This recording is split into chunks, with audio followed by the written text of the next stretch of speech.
Thank you, Linda. That was lovely. So my talk title this morning is Where Dreams Live. I've just returned from a vacation. I've heard it said there's no one in more need of a vacation than the person that's just come back from one. There may be some truth to that. Now, my vacation involves 8 days with a 14-year-old. There's nothing that will quite make you feel as old as spending time with a 14-year-old. We rented a townhouse at Matanzas Inlet, and my niece was there with her son, my great nephew, Luke. And he's a great kid, but as all 14-year-olds, he has a couple of little quirks. If he didn't, there'd be something to worry about.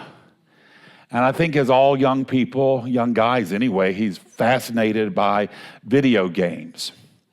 His mom keeps a pretty tight rein on him normally, but being on vacation, she gave him more free rein.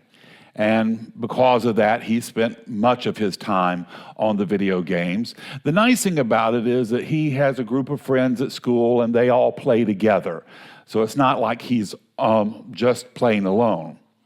Now, while he was playing video games, he would also watch YouTube videos that were apparently guys in their 20s, and they would be discussing the game, the strategy and the characters, and they were taking it extremely seriously. You can't watch a show from, pundits from DC with people taking stuff so seriously.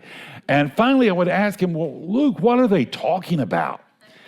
And he would try to explain it as best he could, and I would nod intelligently as if I were understanding it.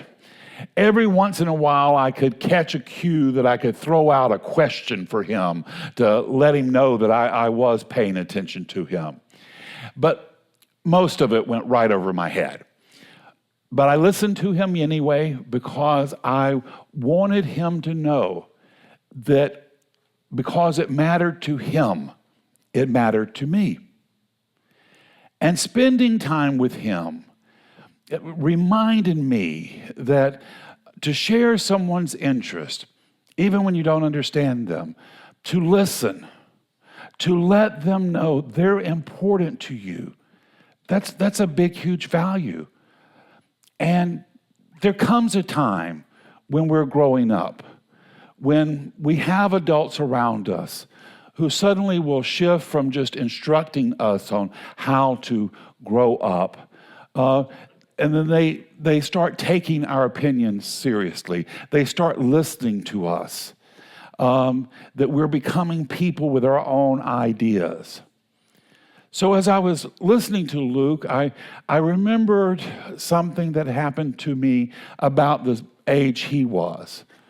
It was the Christmas after my father had died, and my oldest sister took me shopping. She lived in Monroe, Louisiana, and it was just the two of us. And the thing was shopping, but I think what she really wanted, she wanted to talk to me. She wanted to hear how I was doing, and she listened to me. That conversation has been over 50 years ago, and she has made her transition, but I'm sure she would have had little idea about what we talked about.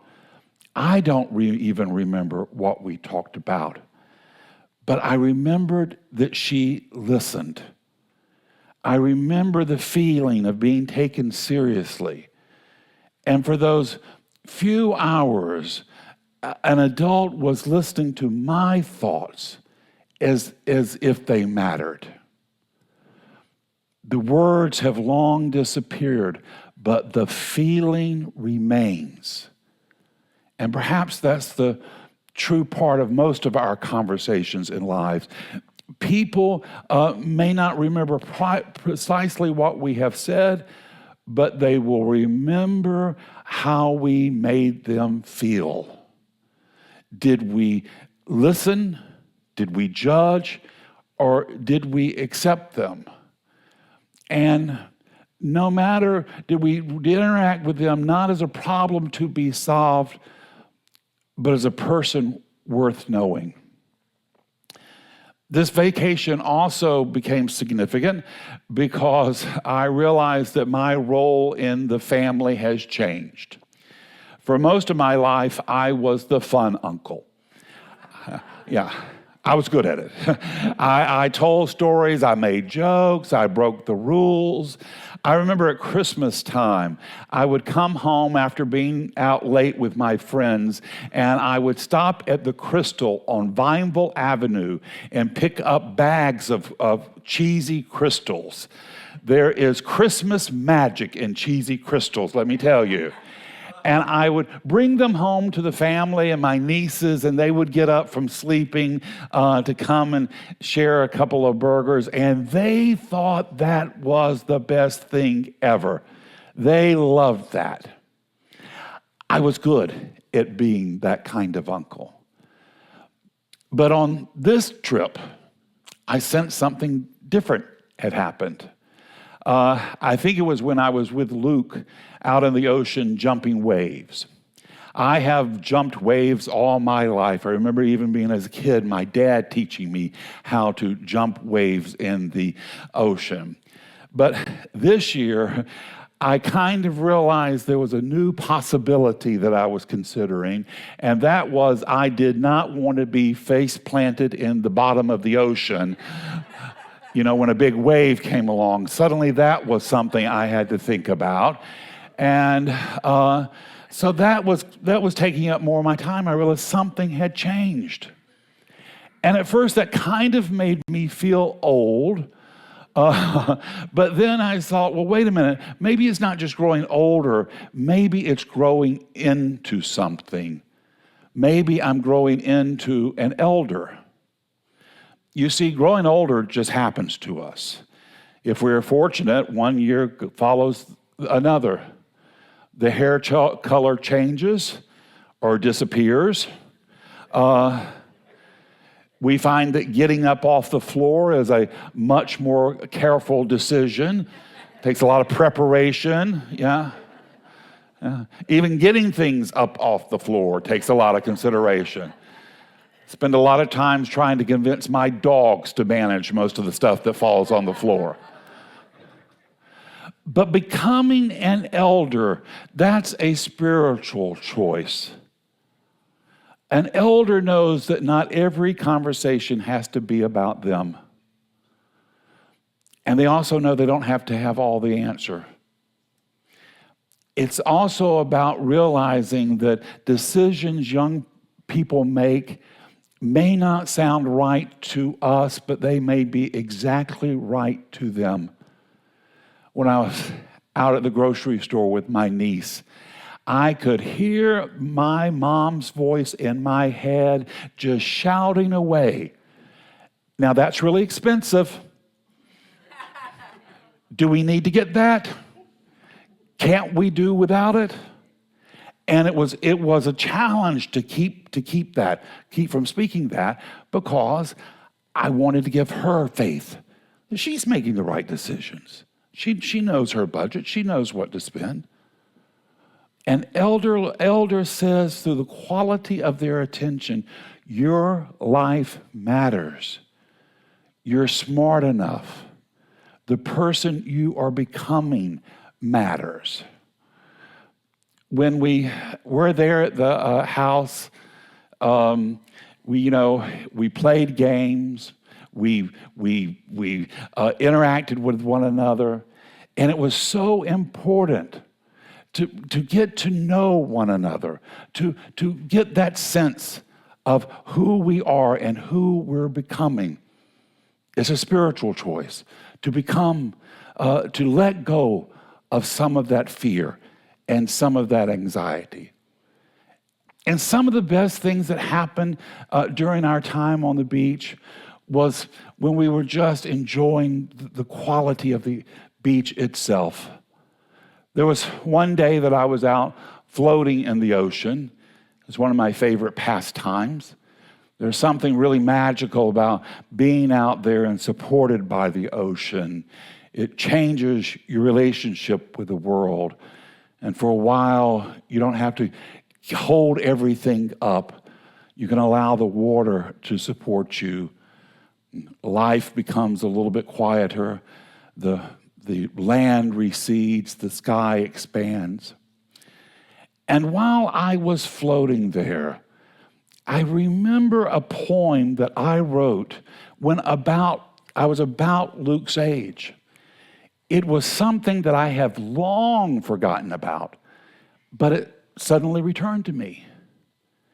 Take my heart where dreams live, to a place where hope never dies. In my soul, I know it's true. Hopes and dreams dwell in God's eye.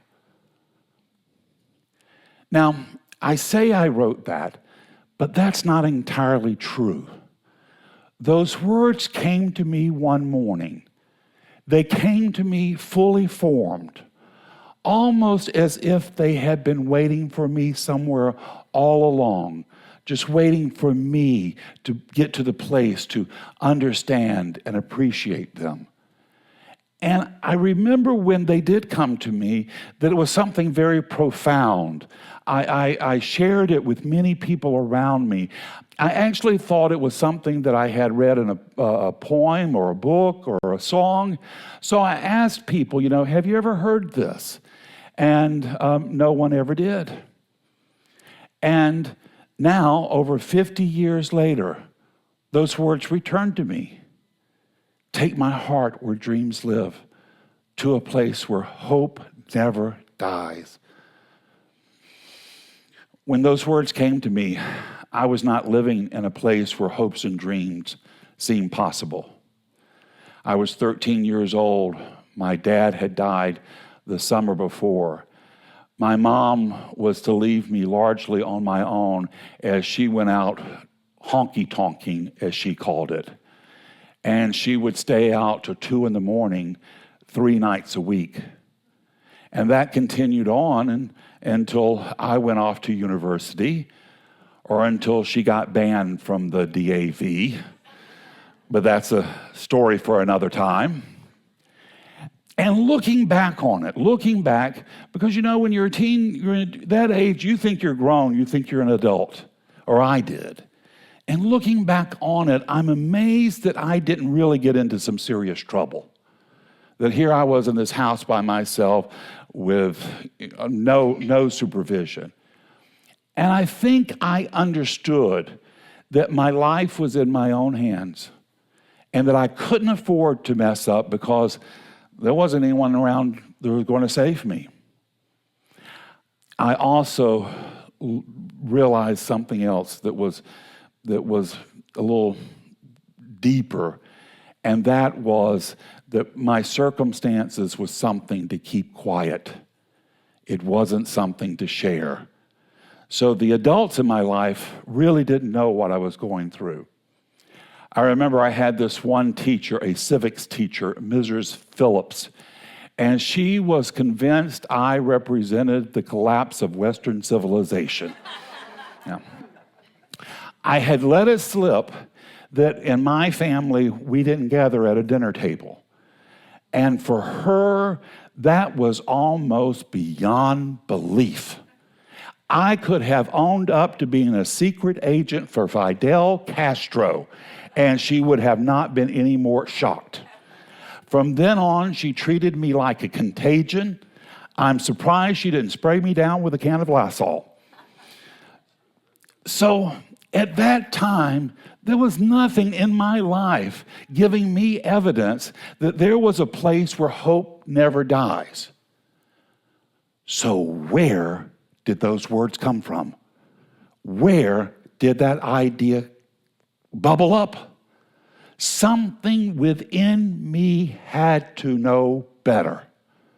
Something within me had to know that that house was not my whole universe, that my circumstances were not the complete story, that loneliness was real, but it was not the ultimate truth of who I was. Something within me, or perhaps something greater moving through me, wanted me to know that there was another life possible. There was a place where dreams live, a place where hope never dies.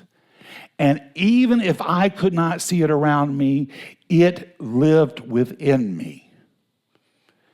Now, in New Thought, we teach that God is not a distant being who occasionally reaches from heaven down to intervene in our lives. God is the presence within all our lives, the life within our life, the love within our hearts, the wisdom within our minds, and the possibility within our dreams. Circumstances can frighten us. People can disappoint. Families can fail us. Dreams can be delayed. We may become wounded or lost. But beneath all of that remains a sacred center, a place in consciousness where the divine image of our life is held intact. And perhaps that's what I meant, or perhaps that's what the universe wanted me to know when those words, hopes and dreams dwell in God's eye, came to me. I didn't know the theological language to explain it. I had not studied New Thought. The God that I had been taught about was a God of hellfire and vengeance. I knew nothing about the creative power of thought or the indwelling presence of God's love. I was just a lonely and frightened kid receiving a message from somewhere deep within my soul. This is not all there is. This moment will not define your life. There's something more waiting for you. And I think this is how the divine speaks to us, not as a booming voice from above the clouds, but as a thought, an image, a feeling, a dream, an inner knowing that arrives when we need it the most. In Scripture it says it's a still small voice. We may dismiss it as imagination, but what if that imagination is sometimes the way Spirit is speaking to us and through us? What if the dream that will not leave us alone is evidence that a larger life is wanting to emerge from our lives? What if hope is not simply wishful thinking, but our spiritual capacity to sense a possibility before there is evidence of it? When I was 14 years old, I could not have imagined what was ahead of me. The people that I was going to meet, the places I would go, the challenges that I would overcome, or that one day I would be leading a spiritual community and sharing this story. In fact, I can guarantee you there was no one in my life who would have imagined a possibility. Most of my family would have been surprised if one day I had gotten promoted to head checkout person at the Piggly Wiggly. Yeah, they would have gone to celebrate that, because that was running at full steam. But in spite of all of that, here I am today, because something within me knew better. And perhaps when I was jumping waves with Luke and listening to him explain his video games, something larger was wanting to bubble up. Maybe listening to him was an invitation to honor the 14-year-old that I had been. Maybe that's the reason that poem came back to me. To remind me that before I became the minister, before I became the uncle, I had been lonely and scared and in a place, searching for a place where hope never dies. And maybe that scared kid is still a part of me today. You know, the children we were once, they never entirely disappear. The younger self remains within us, carrying fears and forgotten wonder and dreams and hopes and visions. Sometimes that child that we once were needs the adult we have become to turn towards them and say, I hear you, I value you, and I'll protect you. We often speak about responsibilities to the younger generation. Perhaps we have a responsibility to listen to the younger self within us. What did that child's dream become? What was the child's dream about before the world told them it wasn't practical? What did they know before disappointments taught them to doubt? Some dreams need to be released. Not every childhood ambition is meant to come about into a reality. I doubt that I am ever going to be able to develop the skills to become a backup singer for Elton John at this point. But beneath those dreams, there's a deeper longing. The child that wanted to be the singer may long to express something beautiful. The one who wanted to be an actor may long to be seen. The one who wanted to write a poem about where dreams live may have been searching for evidence that life could be larger, more hopeful, more loving. The form of the dream may change, but the spiritual essence remains. And it's never too listen to that deeper longing. It's never too late to become the person your younger self dreamed possible. And it's never too late to offer someone else the experience you long to receive. My sister probably would not remember that Christmas conversation, but I do, because she listened to me then. I learned what it was to listen, and that's the gift that I gave Luke. It's almost as if love is traveling through the generations. Someone gives us a moment of attention and kindness or dignity, and we carry it for years. And then one day, we give the same gift to someone else. My sister listened to me, I listened to Luke. Perhaps one day, Luke will listen to a niece or nephew, trying to share something with him that matters to them. He may not remember where he learned it from, but love will continue the journey.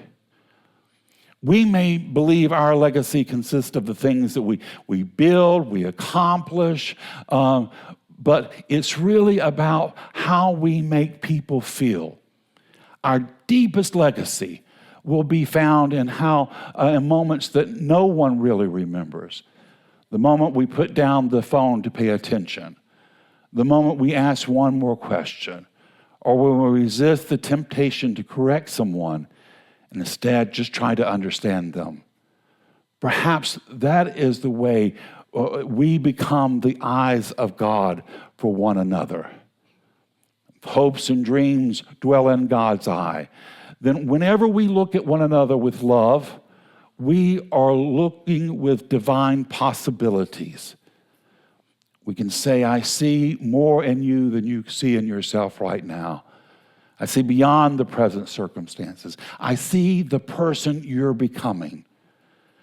Today there may be someone in your life that needs to be heard without trying to fix. There may be a younger version of yourself who is patiently awaiting your attention. Maybe it's time to sit with that younger self beneath all the noise and disappointment and responsibilities for adulthood. You may discover that something beautiful has survived, a sacred knowing that there is more. I don't know whether Luke will remember our conversation about the video games, But I hope he will remember that I wanted to hear him, that his thoughts were worth listening to, just as my sister did for me 50 years ago.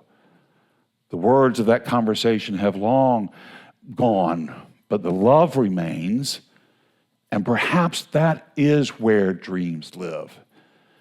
They live in the space we create when we truly see one another, when we truly honor another. They live in the quiet voice within that refuses to believe our present circumstance is the complete story. They live in the heart of a 14-year-old sitting alone in a scary house. They live in the heart of a 67-year-old floating in the ocean, suddenly remembering the boy he used to be. And they live within every one of us. So today, let's listen to the young people in our lives. Listen to them and their words and their feelings and emotions, even when we can't fully understand them.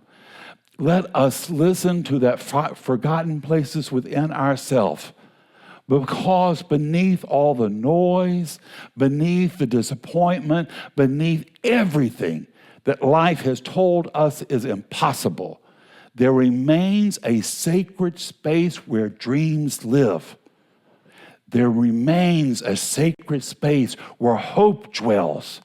And that sacred space has come through your heart and soul, and nothing in life can ever diminish it. It's what you've come to be, and Spirit is calling you on. It is not disappointed in you for one single moment, and the very best in your life is yet to be.